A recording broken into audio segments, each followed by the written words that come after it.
கிறிஸ்துவில் பிரியமானவர்களே, அழகான ஒரு சத்தியத்தை இந்த காலை நேரத்தில் தியானிக்க எனக்கு தேவன் கிருபை கொடுத்தார்.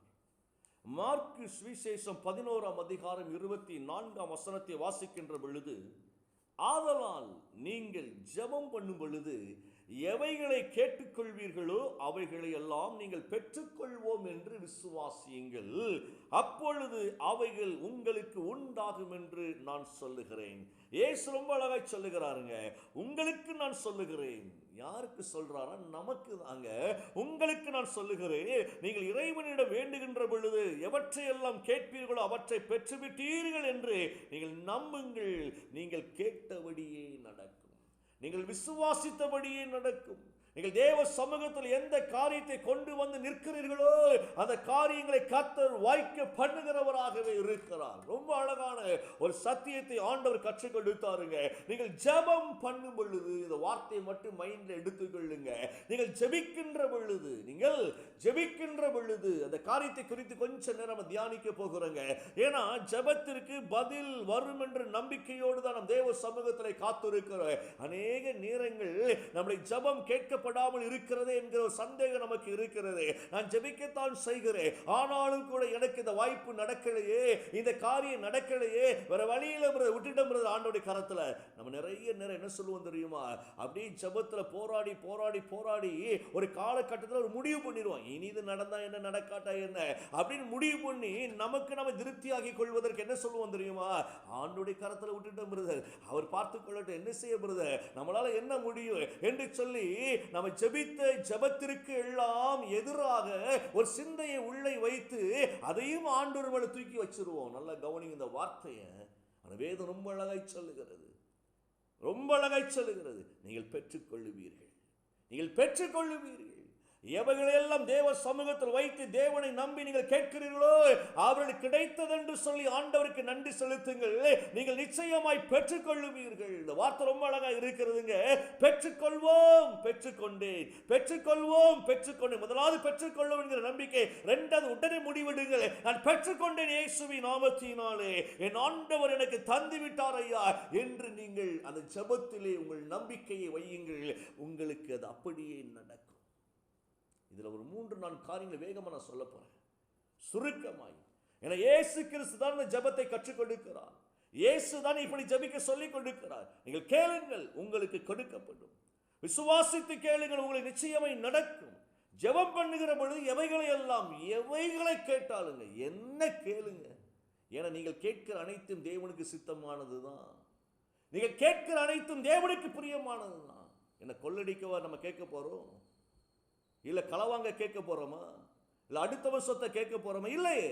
நம்முடைய ஆசீர்வாதங்களை தானே கேட்கிறோம். தேவனுடைய ஆசீர்வதிக்க விரும்புகிறவர் தானே. சுகத்தை கேட்கிறோம், தேவனுக்கு விருப்பம் தான். சொத்துக்களை கேட்கிறோம், தேவனுக்கு விருப்பம் தான். வேலையை கேட்கிறோம், தேவனுக்கு விருப்பம் தான். சுகத்தை கேட்கிறோம், தேவனுக்கு விருப்பம் தான். திருமண காரியத்தை கேட்கிறோம், தேவனுக்கு விருப்பம் தான். ஆசீர்வாதங்களை கேட்கிறோம், தேவனுக்கு விருப்பம் தான். கடன் பிரச்சனை மாற கேட்கிறோம், தேவனுக்கு விருப்பம் தான். சகலமும் தேவனுக்கு விருப்பம் தான். எதுவுமே தேவன் விரும்பாததை நம்ம கேட்கிற தேவனிடத்துல புரிந்து கொள்ளுங்க. நம்மளே ஒரு முடிவெடுத்துக் கொள்ளக்கூடாது. ஒருவேளை தேவனுக்கு பிரியம் இல்லாமல் இருக்கலாமோ? இல்லை இல்லை இல்லை. இஸ்ரவேலை ஆசீர்வதிப்பது தேவனுக்கு பிரியம், தேவனுக்கு பிரியம். குழந்தை பாக்கியத்தை கேட்கிறோம், தேவனுக்கு பிரியம். அதனால தான் ஆண்டவர் சொன்னார், எவைகளை எல்லாம் கேட்கிறீர்களோ, நீங்க என்ன கேட்டாலும் பெற்றுக்கொண்டேன், என் ஆண்டவர் தந்து விட்டார் ஐயா என்று உங்கள் ஜெபத்தின் மீது முதலாவது நம்பிக்கை வையுங்கள். என்னை கேட்கிறவர் உலகத்தை உண்டாக்கினவர். மனுஷனிடத்தில் போய் கேட்கவில்லை. மனுஷனிடத்தில் கேட்கிற பொழுது கூட நமக்கு நடக்காமல் போகும். ஆனால் தேவனிடத்தில் கேட்கின்ற பொழுது அந்த காரியங்கள் அப்படியே அது நமக்கு நிறைவேறும். சந்தேகப்படாதீங்க. வசனம் ரொம்ப அழகா சொல்லுகிறதுங்க. அப்படியே அந்த அதிகாரத்தை முன்னால் இருந்து பின்னால் வரைக்கும் கொஞ்சம் வாசித்துக்கிட்டே வந்தீங்கன்னா, இயேசு முதலாவது ஒன்றை சொல்லுகிறார், நீங்கள் தேவனிடத்தில் விசுவாசம் உள்ளவர்களாய் இருங்கள். ஜெபிக்கிறவர்கள் முதலாவது உண்டாக்கின கர்த்தரிடத்தில் விசுவாசமாய் இருக்க கற்றுக்கொள்ள வேண்டும். ஏன்னா நம்ம கர்த்தரை நம்பிதான் நன்மை செய்ய முடியும், கர்த்தரை நம்பிதான் காரியத்தை செய்ய முடியும். நீ எங்க போனாலும் தேவன் எனக்கு நல்லவர் நல்லவர் நல்லவர், என் தேவனை விசுவாசிக்கிறேன், என் தேவன் ஒருவரை காரியத்தை வாய்க்க பண்ணுகிறவராய் இருக்கிறாய், என் பலனோ என்னுடைய சொத்து சொத்துக்களோ என்னுடைய அறிவோ அல்ல, என் கர்த்தர் ஒருவரை எனக்கு நன்மை செய்கிறார் என்கிற ஒரு நம்பிக்கை நமக்கு தேவை. முதலாவது நமக்கு தேவை என்ன அப்படின்னா, என் தேவன் எனக்கு செய்ய வல்லமை உள்ளவரையா, இந்த நம்பிக்கை. அவர் ஒருவர் எனக்கு செய்ய வல்லமை உள்ளவராய் இருக்கிறார். சூழ்நிலைகள் எதிராக இருக்கலாம், போராட்டத்தின் மத்தியில் துவண்டு போகாதபடி ஒன்றை முடிவு பண்ணுங்க. இந்த காரியத்தில் சூழ்நிலை எதிராக இருக்கலாம், ஆனால் கர்த்தர் ஜெயம் தருகிறவராய் இருக்கிறாய். என் கர்த்தரை நம்பி இருக்கிறேன் என்கிற ஒரு உன்னதமான நம்பிக்கை. முதலாவது தேவனிடத்தில் நம்பிக்கை வைக்க இயேசு நமக்கு கற்றுக் கொடுக்கிறார். இரண்டாவதாக சொல்லுகிறார், இந்த மழையை பார்த்து நீங்கள் விசுவாசத்தோடு கூட அப்ளை பண்ணுங்க அப்படிங்கிறாரு. மழையை பற்றி பேசாமல், ஏற்கனவே பார்த்திருக்கிறோம் அதை, மழையை பற்றி பேசாம பிரச்சனை குறித்தே பேசாதீங்க, சூழ்நிலை குறித்தே பேசாதீங்க, இவர்களை குறித்து நீங்கள் பேசாமல் பிரச்சனையை பார்த்து சொல்லுங்கள், வேரோடு வேரோடு வேரோடு அடித்தளத்தோடு பிடுங்கப்படுவாயாக.